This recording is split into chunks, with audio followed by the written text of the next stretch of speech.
Bem, boa tarde. Você está no programa Bicuda Entrevista. Hoje nós estamos entrevistando a vereadora Sônia Rabelo, do PV, e, como vocês sabem, neste bloco estamos discutindo a saúde pública da cidade do Rio de Janeiro. E boa tarde a você, ouvinte da Rádio Bicuda. Boa tarde aos ouvintes da rádio online pelo www.bicuda.org.br. E vocês também podem mandar informações, solicitações, perguntas ou até pedir músicas pelo bicudaentrevista@bicuda.org.br ou também pelo chat da rádio, pelo www.bicuda.org.br. Clica lá no chat que nós estamos aqui sintonizados para atender vocês. Bem, então, boa tarde a todos vocês e boa tarde a você, vereadora Sônia Rabelo, agradecendo mais uma vez pela visita, pela entrevista aqui na Rádio Comunitária Bicuda FM 98,7. Boa tarde a todos os ouvintes de Vaz Lobo e arredores. Boa tarde a todos os ouvintes da Bicuda Ecológica. É um prazer estar com vocês aqui de novo.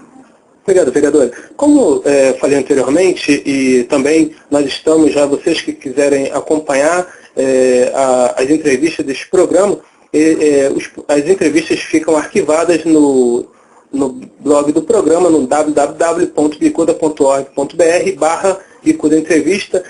Nós anunciamos ao longo da semana que estaríamos com essa entrevista hoje aqui, falando sobre saúde. Então, vereadora Sônia Rabelo, eu gostaria de saber da senhora, a Secretaria Municipal de Saúde e Defesa Civil é o órgão da Prefeitura do Rio de Janeiro responsável por formular e executar a Política Municipal de Saúde.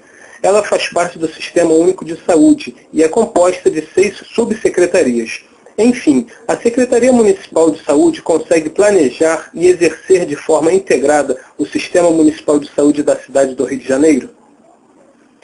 Bom, eu acho que as deficiências ainda são enormes. Toda a população sabe, e há pesquisas sobre isso, de que a questão da saúde é uma questão que está enlouquecendo os cariocas que precisam da rede pública de saúde. E, primeiro de tudo, me parece que falta informação. Realmente os usuários do SUS, Sistema Único de Saúde, não recebem as informações necessárias exatamente de onde devem ir, onde devem procurar o atendimento, de acordo com a sua necessidade. O que é interessante é que o Sistema Único de Saúde deveria procurar integrar as redes de saúde públicas que são de hospitais públicos federais, por exemplo, do Fundão, o Hospital de Curicica, com os hospitais estaduais, como por exemplo o Getúlio Vargas, e com os hospitais municipais, e com os postos de atendimento estaduais, os postos de atendimento municipais, os postos de saúde, as UPAs que são estaduais, as clínicas de família, enfim, eu já mencionei aqui pelo menos uns 6 modelos e tudo pertence à União, Estado e Município. A pergunta como é que o usuário desse sistema de saúde sabe para onde vai se dirigir na hora que precisa? E aonde que ele deve ir e aonde ele vai achar um médico para isso. Então, a primeira questão é que o sistema não está integrado. A União continua fazendo os planos dela, o Estado continua fazendo os planos dele e o município também. E essa questão do planejamento e da integração é uma questão fundamental para que não haja desperdício dos recursos de saúde. Então, acho que falta planejamento, falta integração e a execução é péssima. Não há dúvida de que há, evidentemente, um esforço para fazer as clínicas de saúde, de família, e as UPAs, mas há muita reclamação, porque na hora H que precisa, os exames, os exames ambulatoriais e tal, são transferidos, ou as marcações são 6 meses, 1 ano, operação nem se fala. Então eu acho que é dramática a situação da saúde no Rio de Janeiro. Inclusive, nós vamos abordar a página virtual, mas é difícil de acreditar que um sistema não funciona hoje de forma integrada, já que nós temos a informática, a mídia, a rede mundial de computadores, que poderia facilitar muito isso. Bem, vereadora, a página virtual da Secretaria Municipal de Saúde é extremamente detalhada sobre os serviços de saúde oferecidos na cidade. Na sua opinião, o cidadão que regularmente utiliza esses serviços de saúde consegue explorar as informações apresentadas na página virtual da Prefeitura? As dificuldades começam quando você tenta usar, por exemplo, os telefones que constam no site de informações. Eu fiz esse ensaio e quase enlouqueci. Os números não são mais aqueles que estão lá. Ninguém atende. E quando atende um vigia para dar informação, ninguém sabe. Aliás, muitas vezes as pessoas vão a um hospital, a uma emergência, e o atendimento inicial lá é muito ruim, né? E aí, né, nesse telefonema, né, você procura um funcionário, o responsável falou que está de férias, que faltou, que não tem substituto, não sabe para onde encaminhar, o setor está sem médico, o setor está sem equipamento, por exemplo, precisa fazer um exame, não tem nesse hospital, não tem no outro hospital. O próprio site da Secretaria de Saúde não traz as informações integradas dos sistemas federal, estadual e municipal. Além disso, eu imagino que o site é um instrumento muito avançado, mas eventualmente a população que utiliza o sistema de saúde público não tem condição de ficar entrando no site, porque muitas vezes mora em lugar que nem é servido por cabo de internet, que é caro o sistema de manutenção. Se você vai para Realengo, para as comunidades de modo geral, os sistemas são todos gatos, né? E nem todas as pessoas menos favorecidas, elas não têm computador, ou uma senhora um pouco mais velha não sabe lidar com o computador. Então, as informações deveriam chegar também às comunidades através das associações, a disponibilidade de um jornalzinho, um posto de saúde, um posto de informação dentro das próprias administrações regionais, que fornecessem a cada cidadão, não chega a sua conta de luz. Então, bota atrás da conta de luz que cobra a iluminação pública, qual é o posto de saúde disponível e para quê? Por que esses agências de serviços públicos atrás da conta não põem em cada bairro, por exemplo, uma ideia, né, quais são os serviços de saúde e escolas disponíveis no bairro e para onde ir? Essa informação deve ser entregue a cada cidadão como se fosse uma carteirinha da cidadania, né? E não é. E na área de educação e de saúde, isso é essencial, sobretudo para a população que precisa mais. Vocês estão ouvindo a vereadora Sônia Rabelo, do Partido Verde, e nós estamos hoje falando de saúde. Bem, vereadora Sônia Rabelo, na sua opinião, a Prefeitura da cidade do Rio de Janeiro vem fazendo uma boa administração na área de saúde, de uma forma geral? Acho, Carlos Osório, que ela vem se esforçando para fazer, né? Mas um dos problemas das administrações de modo geral é que cada uma quer inventar a roda, né? Então, nessa administração, com toda boa vontade, ela inventou, digamos assim, o programa das clínicas de família, né? Da administração municipal, né? Estadual são as UPAs, a administração municipal, as clínicas da família, que não são nada mais, nada menos do que os antigos postos de saúde, que evidentemente precisavam ser aperfeiçoados. A grande questão da administração da saúde hoje no município é a terceirização.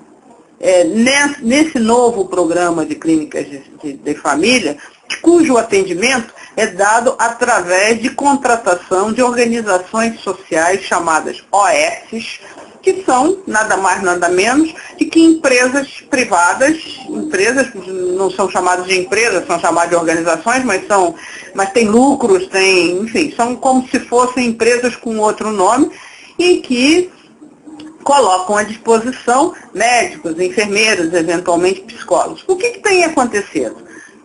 Antigamente, quando os postos de saúde eram servidos por servidores municipais, a tendência era que você tivesse num posto um médico, um enfermeiro, que tivesse ali naquele posto uma certa estabilidade. E qual é a vantagem disso? Aliás, como acontece, por exemplo, nos postos ainda de saúde que existem do INSS. Né? Qual é a vantagem disso? Um médico de um posto, eu tenho, por exemplo, meu cunhado é oftalmologista de um posto de saúde em Piedade. Né? Aliás, tem poucos oftalmologistas no Rio de Janeiro, né, que cuidam dos olhos. Né? Lá, ele está lá, eu acho que há 10 anos, mas ele é funcionário público. Então ele conhece o cliente, ele conhece a família do cliente, ele sabe quem é, sabe o histórico familiar. Por quê? Porque para atender como médico e ter um histórico, mesmo que seja um especialista, é preciso acompanhar a pessoa, né? Acompanhar o histórico da pessoa. E um grande problema hoje em dia da contratação de OS não é a questão de ser público ou privado, é que há uma rotatividade absurda, imensa. Então imagina que nesses territórios de clínica de família onde, por exemplo, tem um acompanhamento psicológico, imagina um menino que esteja precisando de um acompanhamento psicológico, vai com os pais falar com o psicólogo. Aí daqui a um mês o psicólogo muda porque sai, porque é CLT e põe um outro. Como é que se acompanha a história da pessoa desse jeito? Então, este modelo, no meu entender, precisa ser questionado.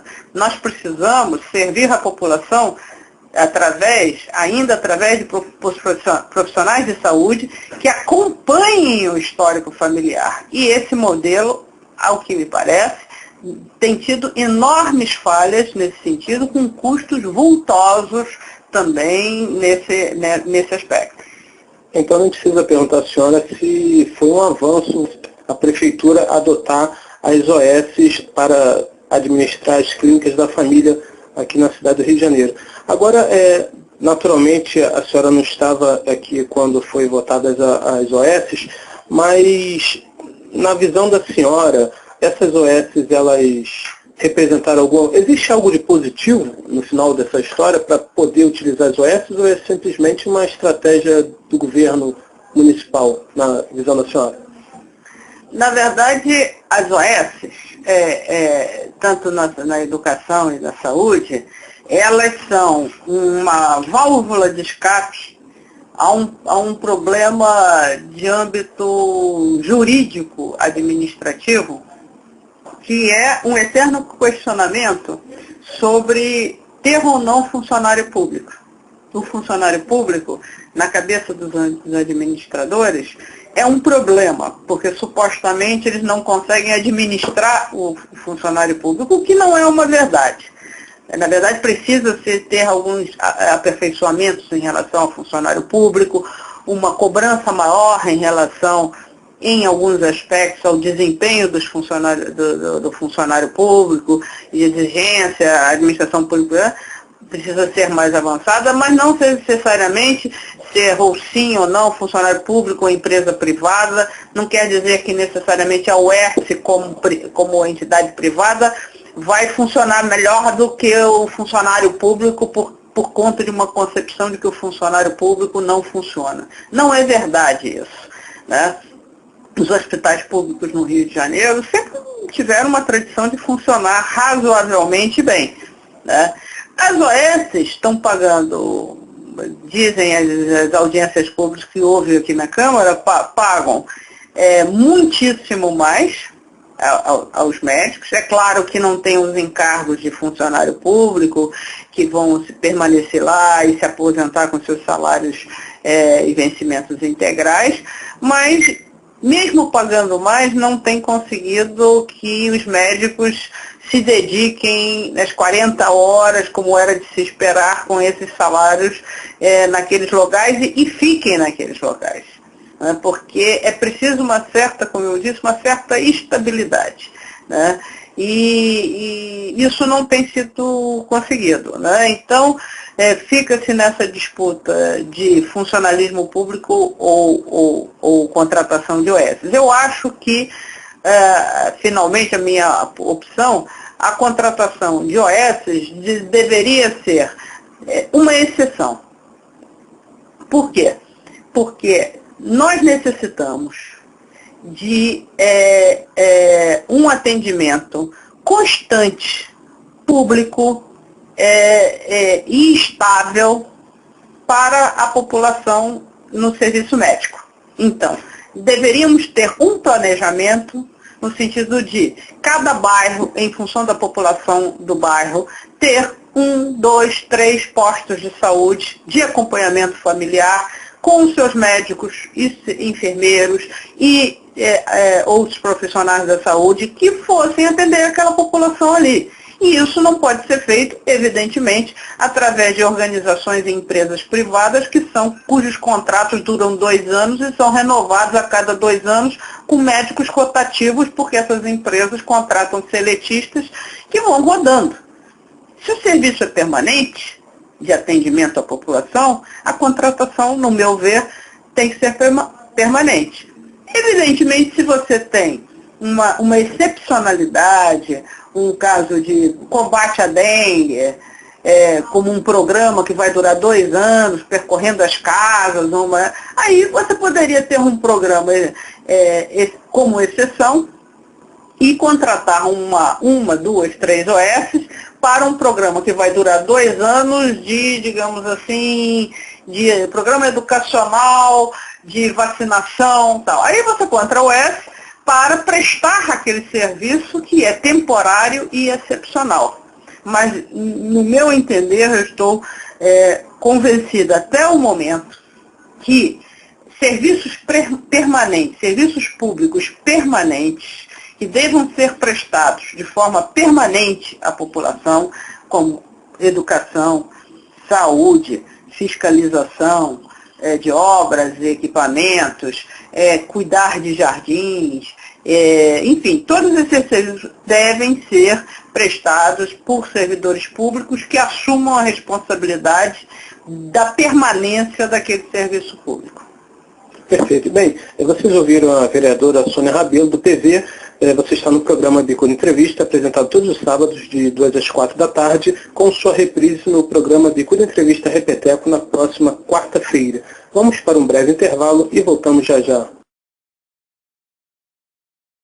Bem, estamos de volta aqui com a vereadora Sônia Rabelo, do PV. Hoje, no programa Bicuda Entrevista, estamos falando sobre a saúde na cidade do Rio de Janeiro. E você também pode obter mais informações, pode também indicar este programa. Esse programa vai depois ficar arquivado no blog do programa, que é www.bicuda.org.br/Bicuda Entrevista. Lá você poderá ouvir este programa de novo e também pode indicá-lo para uma pessoa que queira saber melhor do posicionamento da vereadora Sônia Rabelo no programa Bicuda Entrevista na próxima quarta-feira.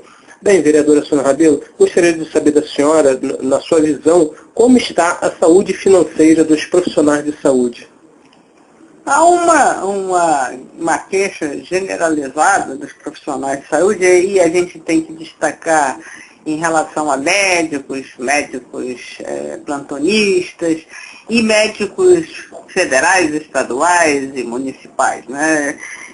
Houve uma relativa melhora dos profissionais de saúde do município. É evidente que se você comparar, por exemplo, com outras carreiras, né, com fiscais de renda, há uma diferença substancial. Mas é evidente que o número também de profissionais de saúde é grande. E esse encargo, de modo geral, fica no município. Esse é um serviço público, né, que demanda mão de obra. Então, as pessoas falam assim, não, eu vou fazer 2 bilhões de investimento de uma rodovia. Né? Tudo bem, vai ficar lá para sempre e tal. Mas, em saúde e educação, o investimento público é pagar gente. E é um investimento que vale a pena. Né? Então, hoje em dia, há um pagamento aos médicos de IOS, eu acho que 2 vezes ou 3 vezes superior ao médico permanente. Se o médico permanente no município pode ganhar uns R$3.000, o médico de IOS está ganhando R$7.500 a R$15.000. Mesmo assim, parece que os médicos das OS, das organizações sociais, que são os médicos de família, não ficam lá. E os permanentes ficam. Né? Então, acho que esse setor ele precisaria realmente de uma reorganização, dando uma certa autonomia, por exemplo, tem um vencimento básico, tal, mas uma certa autonomia de pagamento de gratificação dos servidores dentro dos hospitais, dentro das áreas de saúde, eu digo funcionário público, para que eles, olha, eu tenho aqui um volume de gratificação. Né? Se vocês não atenderem bem, se vocês não, a gratificação vai diminuir. Quer dizer, fazer um plano para os servidores públicos, que eles gestionem os seus recursos e as suas metas, né, de acordo com o desempenho deles. Eu acho que nós ficamos sempre numa visão assim, tradicional entre funcionário público que ganha aquele salário certo, vá ou não vá ao serviço, compareça ou não compareça, e uma certa também tolerância cultural nossa. Tipo assim, eu não vou denunciar o médico que não veio, porque de repente eu posso precisar dele, ele ficar chateado. Isso faz parte da nossa cultura, quer dizer, e isso não nos ajuda muito. É claro que nós temos uma cultura, digamos assim, cordial, né, como diria um sociólogo brasileiro, pai do Chico Buarque de Holanda, né, que se chama Sérgio Buarque de Holanda, que diz que o homem brasileiro é um homem cordial, no sentido de tolerante, né, tolerante inclusive com os erros, né, diferente, por exemplo, de determinadas culturas anglo-saxônicas que eu tive uma cunhada que era americana, e que se surpreendia muito com isso. Ela dizia que para os americanos, né, se você está num serviço, né, e o outro não está desempenhando bem, é uma coisa ruim para a sua dignidade, você não dizer, olha, você não está desempenhando bem, e, portanto, o fato de você não ter vindo, tal, está me sobrecarregando e sobrecarregando o serviço.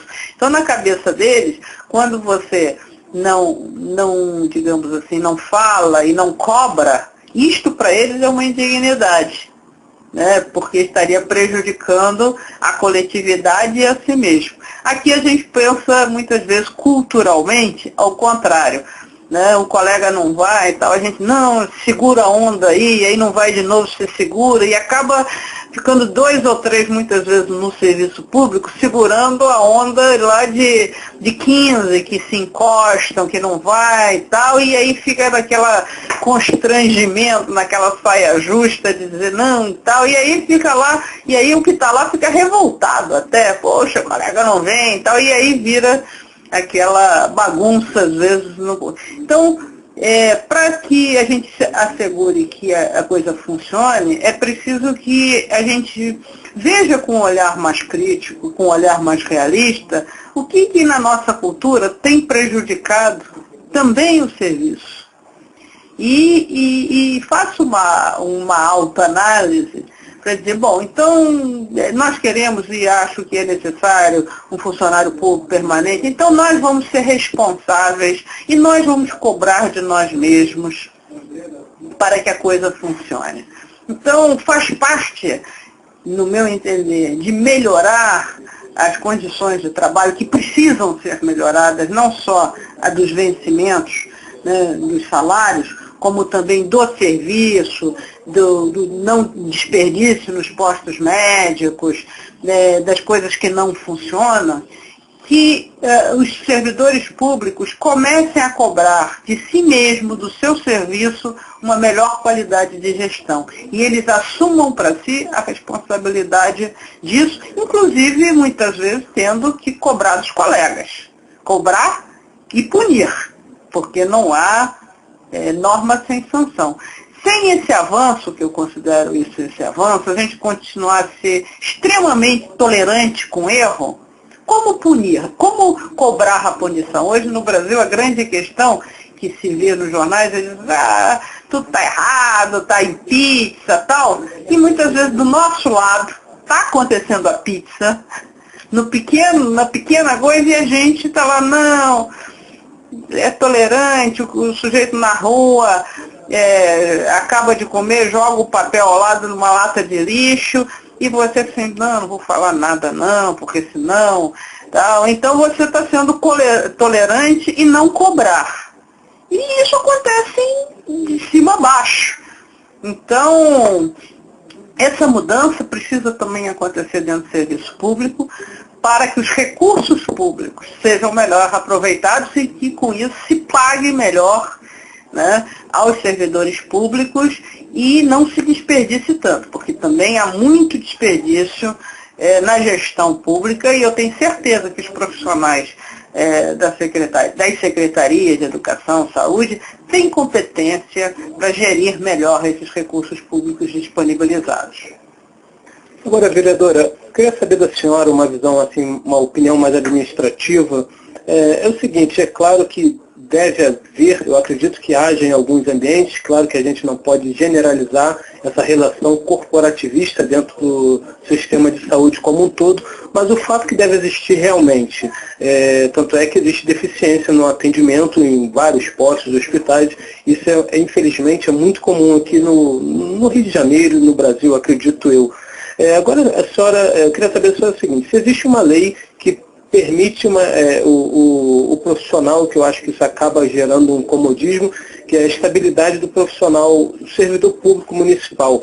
Como a gente poderia melhorar partindo para uma lógica assim, mais buscando a eficiência e eficácia no sistema público de saúde e abandonando um pouco a estabilidade, mas sem deixar de existir, já que a senhora no primeiro bloco defendeu o servidor público, como é que a gente consegue fazer, misturar tudo isso numa panela e sair um caldo perfeito para que o sistema público de saúde seja eficiente e eficaz na expectativa de que o cidadão merece um bom tratamento de saúde até. Como é que a senhora pensa isso? Essa é uma pergunta que teria vários aspectos. O primeiro ponto foi o ponto que você me fez na primeira pergunta. A primeira é informação. Né? As pessoas têm que ter, por exemplo, a informação, se vão a um posto de saúde, a um hospital, devia ter uma placa lá de horário de funcionamento, quem são os médicos que deveriam estar lá, a secretaria, independente dos médicos quererem ou não, né, deveria ter como norma a informação de quem que se supõe, quais são os nomes das pessoas que se supõem que deveriam estar lá. Isso é uma coisa fácil de se fazer. Uma outra coisa fácil de se fazer todos os lugares públicos de saúde, deveria ter um funcionário não médico, um funcionário administrativo sentado para receber as queixas e denúncias dos cidadãos. Se o cidadão marcou uma hora com o médico, independente do sistema instalado, né? Independente da corporativismo instalado lá. Eu estou lá, digamos, numa clínica de saúde ou num hospital. Né? Então teria uma banquinha lá, com todos os médicos que deveriam estar lá. Eu marquei a consulta, o médico não estava tal, deveria ter um funcionário do município que não fizesse parte disso, com um computador, dizer, eu sou cliente, ficha número tal, vim para a consulta do fulano de tal, e ele não se encontra, por favor, registre aí, registrou no computador, mandou para a administração pública, nem precisa para a saúde. E com isso você, a informação, vai divulgando a informação para outros setores da prefeitura que deveriam cobrar, que não é a Secretaria de Saúde que é necessário, mas para a Secretaria de Administração que vai cobrar aquele funcionário. Uma das questões que nós sabemos é que ninguém é cobrado. Primeiro porque ninguém é informado. Segundo que não tem ninguém para receber a informação da cobrança, protegendo evidentemente o usuário. E terceiro que na administração não tem ninguém que cobre ao fulano que cometeu o erro. E portanto lhe cobre, a primeira coisa a lhe cobrar é cortar-lhe o ponto. E a regra de cortar o ponto uma vez, duas vezes, três vezes, corta-lhe o salário. Se lhe cortou o salário, depois corta-lhe o emprego. Eu lhe garanto, com esse sistema absolutamente simples, já melhoraria talvez 20, 30, 50% do serviço. E eu acredito também que as pessoas, de modo geral, não fazem, e isso é uma experiência minha, que trabalhei muito tempo em administração, porque muitas vezes as pessoas querem fazer. Mas aí vê o que o do lado não faz, e não acontece absolutamente nada. Se você faz ou não faz, é a mesma coisa. Né? E aí a pessoa vai se acumulando, o do lado não faz, ninguém cobra o do lado, e aí não aparece e tal, e você fica lá, depois de 10 anos, 20 anos, o sujeito lá dedicado trabalhando sozinho, ele pode entregar os pontos. Então, uma questão simples como essa, de botar lá, você sabe que como vocês, né, são a bicuda, é um instrumento poderoso de esclarecimento. A primeira coisa é informação. Informação, cobrança e investigação da administração. Isso é simplésimo de fazer. Né? Esse já seria um adianto. Né? E segundo, uma organização, um planejamento para favorecer e premiar as entidades que efetivamente bem desempenham as suas funções. Né? Então, e a partir daí, integrar os funcionários, os servidores públicos, no meu entender, numa responsabilização pelo funcionamento. Isso parece que é uma coisa de gestão importante. Se você, por exemplo, faz parte de um posto de saúde, você é um médico, um enfermeiro, tal, isso e aquilo, tem que fazer com eles, olha, vocês são responsáveis, vocês aqui vão ter uma certa autonomia de gerenciamento, entregar um pouco aquele grupo, um pouco da gerência, permitir um pouco da criatividade, responsabilizar as pessoas, e não simplesmente assim, olha, você é um funcionário, está aqui, mas o planejamento está longe de você, você não tem autonomia nenhuma, se você precisar comprar uma aspirina para o seu posto de saúde, o médico que está lá não tem nenhum caixa que permita comprar, não tem autonomia nenhuma, além de ir lá atender o cliente e esperar que eventualmente o resto funcione, independente da participação dele naquele planejamento. Então é preciso também envolver em cada unidade os servidores no planejamento e dar a eles a autonomia e a responsabilidade pelo aquele serviço. Isso também seria já um avanço. E aí eu acho que uma série de outras medidas, né, de modernização e responsabilização dos servidores na participação do sucesso do serviço público. Isso eu acho que seria essencial. Bem, vocês ouviram a vereadora Sônia Rabelo, do PV, e nós estamos neste bloco específico falando sobre os profissionais de saúde. Vereadora, o fato é que está faltando profissionais de saúde no município. A senhora poderia explicar para os ouvintes da Rádio Bicuda, que eu acho que é fundamental que os ouvintes sejam esclarecidos de por que o Poder Executivo não valoriza os concursados com vencimentos compatíveis com os valores de mercado em um plano de carreira, cargos e salários. Por que existe essa dificuldade do Poder Executivo em realmente dignificar o profissional da área da saúde? E como eu disse, o profissional servidor da saúde, funcionário público, tem algumas vantagens que o mercado não dá, né? O funcionário da área de saúde não ganha bem e precisa, de fato, uma revalorização. Mas, no meu entender, não nos moldes tradicionais. Assim, vou aumentar o vencimento de todos os servidores da saúde, do padrão de 3 mil para 5 mil e pronto. Eu acho que esse plano de valorização e dignificação tem que vir junto com uma política de responsabilização e de uma série de aspecto de autonomia de gestão daquele serviço, né? Então aquele serviço, cada serviço tem um valor de gratificação que vai ser pago a mais em função do atendimento e do desempenho que aquele serviço mostrar para a comunidade.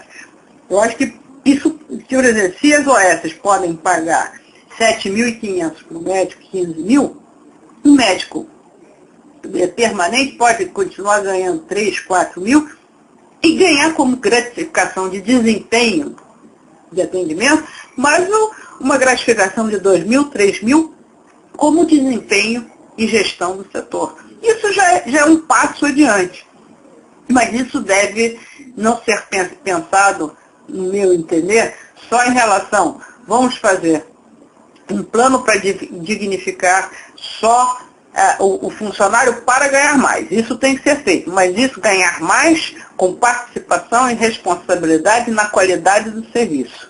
É esse novo passo de qualificação do serviço público e com punição daqueles que não participam efetivamente, porque nós não podemos simplesmente, isso é uma verdade, dizer o seguinte: vamos melhorar todos os salários de todo mundo e fechar os olhos para os funcionários públicos que não estão servindo a comunidade. Nós sabemos que pode ser até uma minoria, mas que existe. E nós não podemos fechar e dizer, ignorarmos essa realidade, porque aí paga o justo pelo pecador, no sentido de que fica naquele discurso: o médico não vai, é funcionário público, não funciona, por isso que tem que ganhar mal. Não pode ser assim. Então vamos assumir a responsabilidade que, se existe uma minoria que faz isso, então a própria gestão do serviço tem que se responsabilizar de extirpar aquilo que denigre o serviço, né? Então é uma coisa casada. Eu acho que a dignificação através de salários é necessária, bem-vinda e tem que vir. Mas tem que vir junto também com o compromisso de acabar, ou pelo menos diminuir até o final, acabando com aquela parte de servidores minoritárias que prejudicam a maioria que funciona. Vereadora Sônia Rabelo, o presidente do Sindicato dos Médicos do Rio de Janeiro, Jorge Darden, ele crê que a falta de concursos faz parte de uma estratégia para sucatear a saúde e justificar a terceirização do serviço. Essa situação não tem saída? É legítima essa posição do prefeito Eduardo Paes e do secretário Hans Domann? Eu acho que é preciso, eu já disse a minha posição, que os serviços permanentes devem ser feitos por servidores permanentes da administração pública. O serviço público é uma coisa que deve ser continuada e deve independer do prefeito de plantão, do governador de plantão. O serviço público pertence à população e a população deve identificar no servidor público a responsabilidade pela prestação daquele serviço. Então, não fazer concursos para servidores públicos e substituir através de organizações sociais que deveriam, eventualmente, ser responsáveis, como eu disse, por programas específicos. Vamos fazer uma campanha para a obesidade. Então, vamos botar em cada praça profissionais para orientar durante um ano e meio, a população para fazer exercícios e seguir um regime. Mas pode ser através de OSs, mas para atender permanentemente o acompanhamento de clínicas, de saúde, de hospitais, isso tem que ser servidor público no sentido de uma pessoa que pertence à administração e que saiba que, independente da eleição do governo ou não, a sua responsabilidade é com o serviço e não com o governante.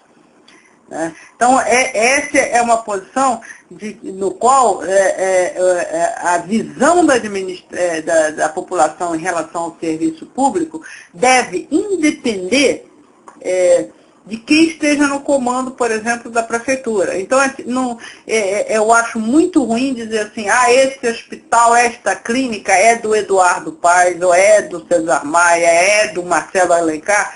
Isso a população diz, esse serviço médico é nosso. Por isso que eu estou cobrando o médico. Este servidor público nos serve à população. O prefeito atual, anterior ou futuro faz projetos específicos, ou seja, os serviços de educação, saúde, como eu disse, de permanente, ele independe da pessoa de plantão e deve ter uma relação com a população de pertencimento e de troca que deve superar o governo. Por isso que diz que essas atividades são de Estado. E aí, do ponto de vista judicial, por isso que o Ministério Público tem feito ações que não permitem a terceirização de serviços permanentes da administração pública. Isso é uma guerra permanente, que os governos querem terceirizar para que diga assim, agora isso aqui é o meu governo. É uma pena que isso esteja acontecendo assim, né? Eu acho que isso precisa mudar na visão dos políticos e na visão da população, para não identificar o político que diz, eu fiz isso, mas não fez em caráter permanente, como se diz assim, se me tirar tudo isso vai acabar, não votem nele. Porque ele não está pensando na população, só está pensando nele e no governo dele. E isso é muito mal. Então, essa personificação é como se cada político quisesse não servir à população, mas servir a si mesmo. Então, essa forma de fazer política precisa ser superada e rejeitada pela população. Inclusive, não resta dúvidas que o dia que a população estiver mais esclarecida sobre isso, essa rotulação de algumas ações que são, por exemplo, a saúde é constitucional, é obrigação do poder público oferecer a saúde para a população. A partir do momento que ela estiver mais esclarecida, esses rótulos não vão colar e, pelo contrário, vai ter um efeito inverso, que as pessoas vão deixar de votar nesses políticos de plantão que acabam utilizando serviços públicos como marketing eleitoreiro. Vereadora, acho que é importante para os ouvintes da Rádio Bicuda saberem melhor, porque hoje lá na Câmara Municipal tem 10 médicos, doutores que são vereadores. Como é que essa discussão lá na Câmara sobre essa realidade da saúde, essa precariedade da saúde, como é que principalmente os doutores vereadores estão enxergando isso? Os doutores vereadores, assim como todos os outros vereadores, reclamam muito, né? E os discursos têm sido muito inflamados. A questão e eles, evidentemente, têm um grande interesse na melhora da saúde. Quer dizer, espera-se que tenha. Tem até outros vereadores que não são doutores, né, que têm, digamos assim, investimentos pessoais, em núcleos pessoais e assistenciais para dar saúde. E com isso acabam se elegendo, né? Então, há uma identificação da população de uma carência tão grande dos serviços de saúde que elegem vereadores que dão através de núcleos assistenciais próprios serviços de saúde, e elegem médicos que são médicos e, portanto, exercem para serem vereadores. O que eu indago, apesar da boa vontade de todos, se o fato das pessoas terem pessoalmente esse desempenho médico lhes capacitam para uma luta política legislativa, né, de saber qual é o caminho em matéria de políticas públicas que deva ser tomado e exigido para que a população não fique dependendo da assistência que o vereador dá para ter um tratamento de saúde, quando essa é a obrigação do Estado. Eu acho que essas clínicas assistenciais só sobrevivem porque o Estado falha na sua obrigação. Então, vereadora, nesse caso, a senhora acredita, na visão da senhora, que um político no caso o vereador, que explora um centro assistencial na área da saúde, por exemplo, ele tentaria melhorar o sistema de saúde municipal, já que aquele trabalho assistencial lhe gera fruto eleitoral, ou seja, voto? A senhora acredita que esse mesmo político que tira proveito desse processo, ele iria tentar melhorar a saúde pública? Será que seria possível isso? Eu não creio que isso seja assim, tão claro na cabeça das pessoas, dizendo assim, não, eu tenho meu centro de assistência e por isso eu vou prejudicar a saúde pública. Não acho que isso é claro. Eu acho que existe uma boa vontade dos vereadores de ter o centro assistencial e continuarão tendo, porque sabem que isso lhe gera voto.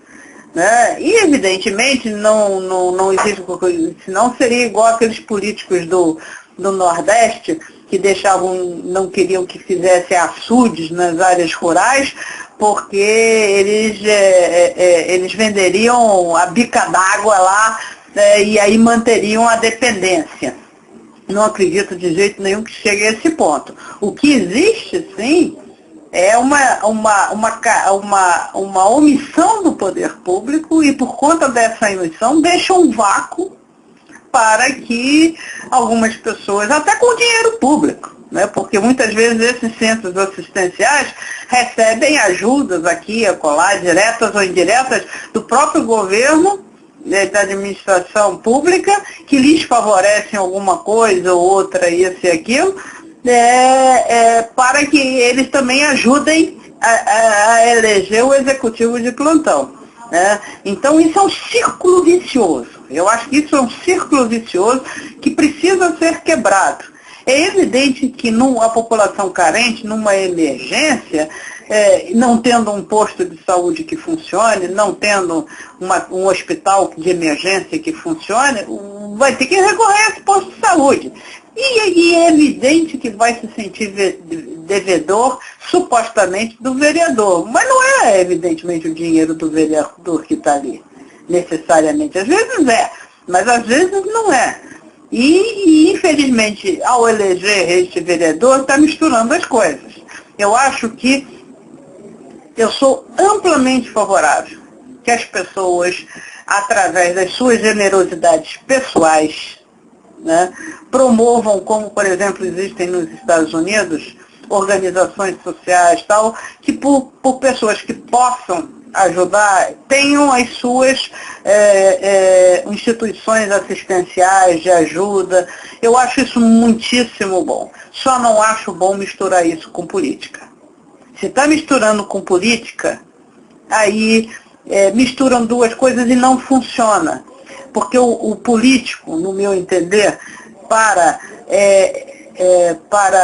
objetivar o melhor da população, eu acho que ele deve ter, sobretudo, uma liberdade para seguir os seus princípios. E se ele está condicionado a ter alguns benefícios ou há uma ligação entre o seu projeto de assistência e o seu desempenho político, isso já lhe prende na sua liberdade de votar. né, de votar um projeto de lei, de ter um posicionamento político. Então, eu, particularmente, acho que a melhor vantagem de um legislador, né, é conhecer os caminhos e as opções para votar, mas não estar amarrado a favores no seu voto.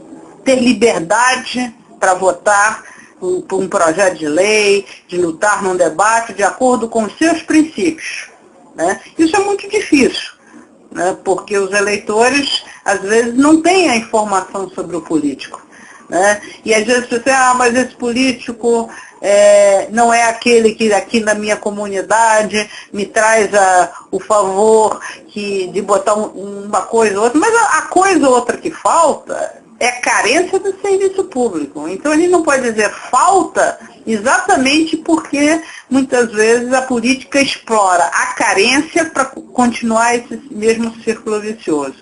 Então a minha luta é para romper esse círculo vicioso, para as pessoas terem mais liberdade ao votar e os eleitos mais liberdade para lutar pelas políticas públicas de acordo com os seus princípios. Perfeito. Bem, você está ouvindo o programa Bicuda Entrevista. Hoje estamos entrevistando a vereadora Sônia Rabelo, do Partido Verde, e estamos falando de saúde. Neste bloco falamos dos profissionais de saúde propriamente dito, mas é claro, num programa em que você fala de políticas públicas, nós não conseguimos ficar engessados no assunto em si. E se você quiser indicar este programa, ele será reprisado na próxima quarta-feira, a partir das 11 horas da noite, no programa Bicuda Entrevista Repeteco. Vamos para um breve intervalo e voltamos já já. Bem, estamos de volta aqui com o programa Bicuda Entrevista. Hoje estamos trazendo a entrevista, a visita da vereadora Sônia Rabelo, do Partido Verde, e estamos falando de saúde. Bem, vereadora Sônia Rabelo, neste bloco vamos dedicar especificamente à população. A expectativa de vida da população da cidade está cada vez maior, aumentando a população idosa no Rio de Janeiro. Por exemplo, o maior crescimento na população idosa ocorreu na Zona Oeste, com 165% de aumento na área de planejamento 4.0, 152% na área de planejamento 5.2 e assim sucessivamente. A questão que eu gostaria de fazer à senhora é a seguinte: o sistema de saúde municipal está se adequando a essa realidade? Essa pergunta, ela é super interessante, porque nós estamos falando de saúde e as perguntas estão sendo direcionadas para os programas da Secretaria de Saúde, e, evidentemente, com toda a pertinência, mas quando se fala do idoso, e tem um programa na Secretaria de Saúde sobre o idoso, mas a gente fala sobre qualidade de vida do idoso. A saúde do idoso depende da qualidade de vida do idoso. E hoje, quando se fala em saúde, se fala em ações de prevenção em relação à saúde e de qualidade de vida. E justamente para isso que eu gostaria de chamar a atenção nessa resposta.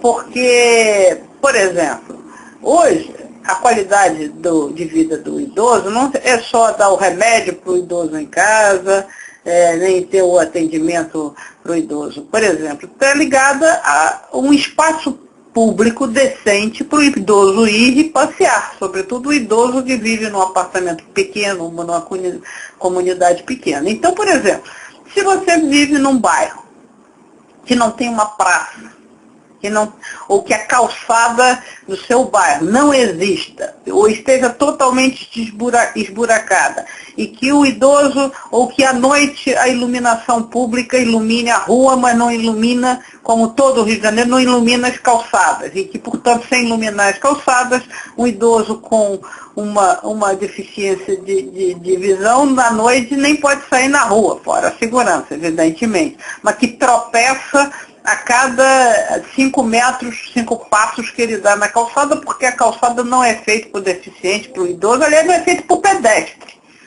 de modo geral, né? Imagina por um idoso, que não tem segurança ao atravessar uma rua. Então, eu acho que saúde na cidade significa qualidade de vida. E para deficiente físico, para idoso, falando em prevenção e qualidade de vida, nós estamos falando de espaços públicos na cidade adequados para isso. Nós estamos falando de acesso a uma habitação decente para as pessoas. Se as pessoas não têm um lugar de habitação social, um acesso a uma casa decente, como que vai recepcionar, por exemplo, na sua casa ou ter em casa um idoso? Não tem nem espaço para si, quanto mais para o idoso, para convivência com o idoso que precisa da assistência do seu filho, mas que já não tem nem quarto para o neto e que não tem espaço para cozinhar. Como você vai ficar com o idoso? Então, a questão do idoso envolve uma qualidade de vida na cidade, que envolve habitação, espaços públicos, iluminação, praças, ruas, mais do que o item ir ao médico, se houver, né, e ter a sua medicação. Isso é salvar da morte, quando salva. Mas não é isso que nós queremos. Nós queremos uma qualidade. E a qualidade se faz com a caridade urbana da cidade. E esse é o melhor presente que podia se dar a uma política para o idoso, ou melhor, para o cidadão dessa cidade, idoso, meia-idade, jovem ou criança. Perfeito. Vereadora Sônia Rabelo, o secretário municipal de Saúde e Defesa Civil, Hans Doman, ele disse na inauguração da primeira clínica da família em novembro de 2009 que o sistema de saúde tem como prioridade aumentar a cobertura de saúde da família na cidade e melhorar a qualidade de vida da população. Esse programa, na visão dele, vai garantir serviços de qualidade com recursos e tecnologia de ponta também na atenção básica. A questão é a seguinte, vereadora Sônia Rabelo. O secretário Hans Doman está conseguindo manter esse compromisso com o cidadão? Ele deve estar se esforçando. Mas a primeira coisa seria ter transparente as metas específicas na secretaria, né? E gostaria de atingir, não assim, vamos fazer 45 clínicas de família e construir o prédio e ir inaugurando, mas ter claro se isso está atendendo a população.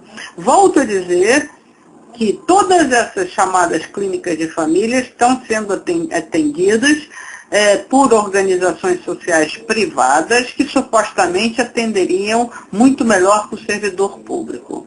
E o que está acontecendo são 8 organizações sociais só que estão sendo que cobrem a integridade disso, e as denúncias que têm chegado é que isso não tem funcionado satisfatoriamente, porque há uma grande rotatividade dos profissionais, eles, apesar de muito bem pagos, eles não ficam, não há clínicos de modo geral, há especialistas, e não há uma estabilidade desse atendimento em relação à população.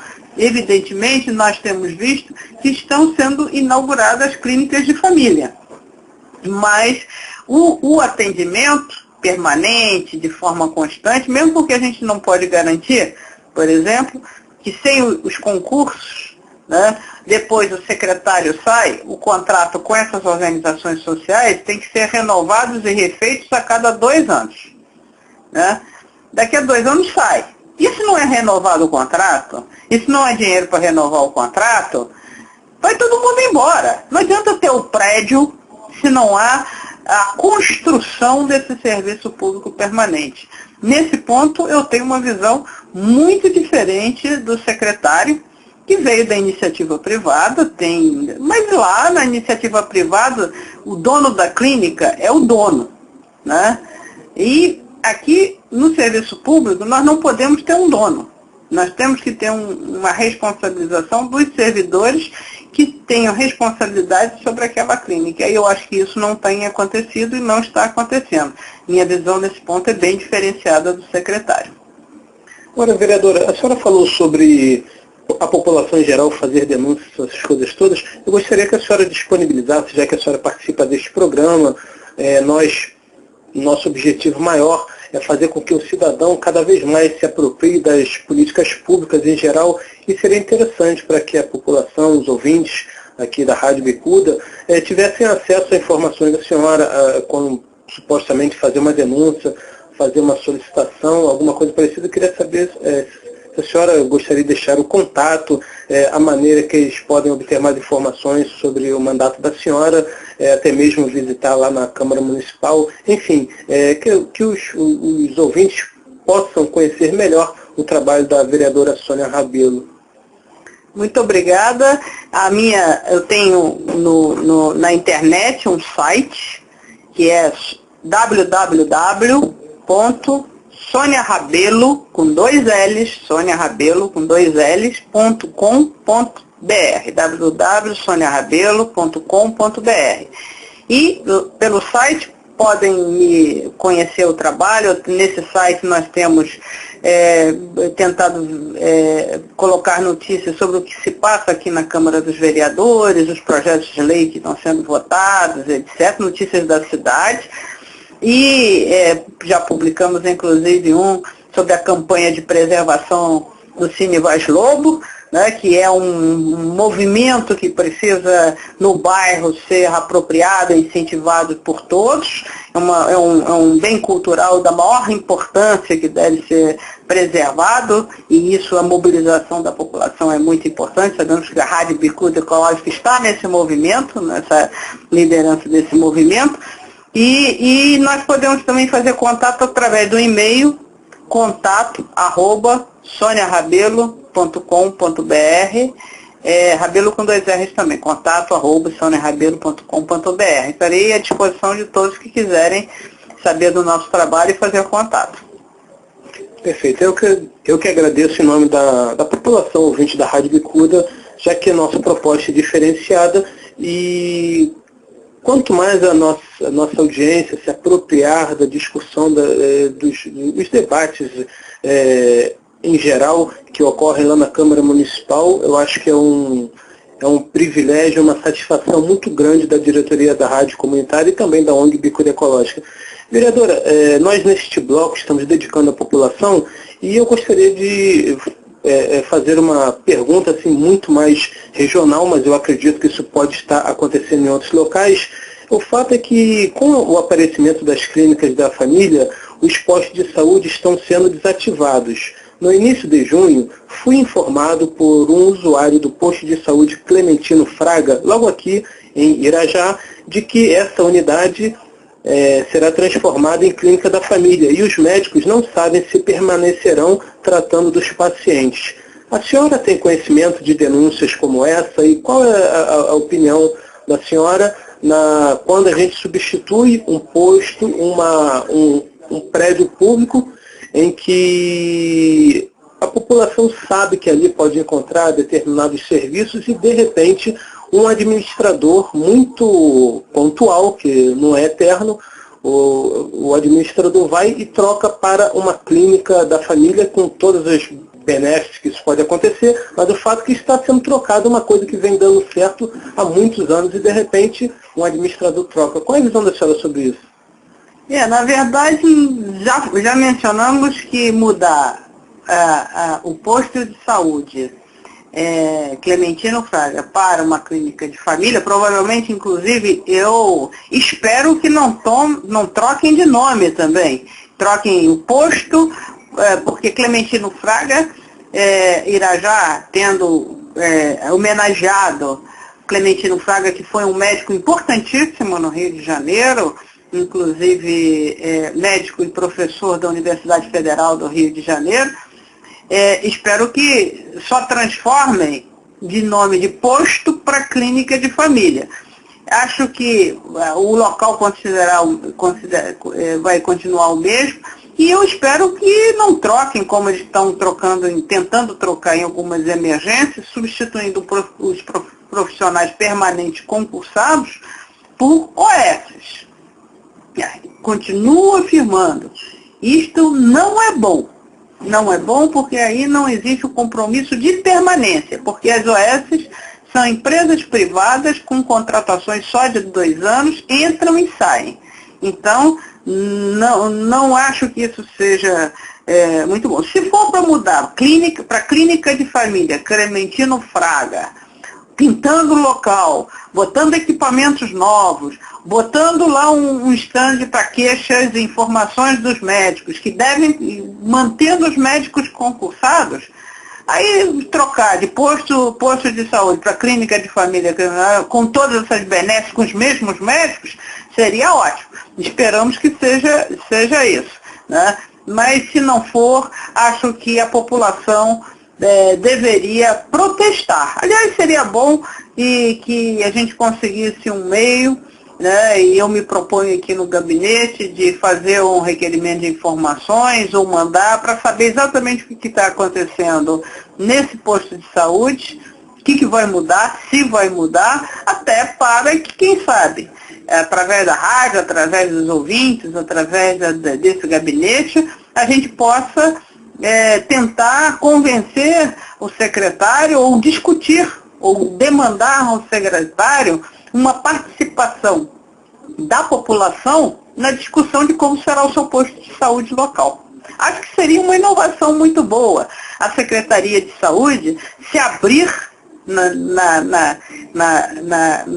para a população, ouvindo a população local sobre as suas necessidades, sobre o que ela quer do seu posto de saúde local, um posto tão tradicional quanto é o Clementino Fraga em Irajá. Perfeito. Inclusive, vereadora, as pautas, é sempre bom lembrar que a pauta deste programa ele é montado com a diretoria da Rádio Bicuda e da ONG Bicuda Ecológica, em que os vereadores vêm aqui simplesmente prestar sua opinião sobre determinado assunto. Mas é óbvio que alguém prepara as perguntas e eu preparei esta pergunta e existe uma política, uma coisa bem pontual mesmo que me fez chamar atenção para isso, claro que juntando a denúncia que eu recebi. A Prefeitura do Rio de Janeiro tinha por prática entregar remédios em casa, principalmente para idosos, hipertensos, essas coisas todas, na gestão do prefeito César Maia. E o prefeito Eduardo Paes simplesmente tirou esse serviço de receber os remédios em casa. Exatamente, a minha preocupação é essa, de repente, um projeto que dava certo, porém, existe aquela filosofia nossa de rotular um tal serviço e o prefeito vir e tirar. Daí essa preocupação dessas mudanças das políticas públicas. Eu queria saber da opinião da senhora, como a senhora vê isso. Na verdade, isso é uma prática, como você diz, dos governantes. De mudar alguma coisa, inventar a roda. Né? E daí, voltamos ao mesmo ponto. Daí a importância de que os servidores públicos, o serviço público seja apropriado como uma forma permanente, porque não seria tão vulnerável assim as políticas públicas tivessem um plano, e esse plano fosse aprovado pelo Conselho, então não poderia mudar ao bel prazer da pessoa que entrasse na gestão de uma secretaria, seja ela qual for, não estou falando deste secretário ou do outro secretário. Um convencimento meu de que as pessoas que assumem uma secretaria devem assumir com uma humildade de ver o que é bom e está funcionando e aprender com as pessoas que estão ali há anos, há décadas, fazendo aquele serviço, tentando fazer aquilo melhorar. Eu acho que talvez falte muita humildade nos administradores públicos. Eu acho que os chefes, né, os governantes, acho que fazem tanto esforço, gastam tanto dinheiro para se eleger, que quando se elegem, né, parece que devem assim, poxa, agora eu sou quase um deus, né, eu posso fazer o que quiser aqui, porque parece que a administração pública vira por 4 anos uma coisa de apropriação deles. Gastei tanto dinheiro, fiz tanto esforço, fiz tanto acordo com tanta gente, agora esta cidade é minha. Não é. Essa cidade é do povo, da população, os serviços públicos são dos funcionários e da população, então falta humildade. Eu acho que humildade, planejamento e compromisso com as políticas públicas que estão dando certo deveria ser, e acredito que um dia será, a linha central de ação da administração pública. E aí nós teremos um maior compromisso com a qualidade de vida da população e com uma nova fórmula aí de fazer política com políticos compromissados com isso. Isso vem também de uma compreensão da população, dela não se deixar enganar, né, pelo marketing político exagerado. Desconfiar desse marketing político exagerado. Não estou querendo aí condenar ninguém de aqui nem aqui, mas que se está precisando de tanto marketing, é porque alguma coisa está errada. O que tem que andar bem são os serviços públicos permanentes, sobretudo saúde e educação, né? Bem, vereadora, chegamos ao fim da nossa entrevista. Gostei muito do que ouvimos aqui. Eu tenho certeza que a audiência da Rádio Bicuda e também aqueles que estão online no www.bicuda.org.br estão muito satisfeitos pela forma de tratar as políticas públicas de uma forma geral. Eu agradeço muito a presença da senhora aqui no programa Bicuda Entrevista e também na Rádio Comunitária Bicuda FM e esperamos que nós possamos continuar com esse bate-papo por muito mais tempo, devido à qualidade daquilo que nós estamos produzindo aqui neste programa e, felizmente, com a presença da senhora. Muito obrigado, uma boa tarde e um bom final de semana. Eu agradeço a todos os ouvintes e essa oportunidade de falar aqui na Rádio Bicuda Ecológica. Muito obrigada.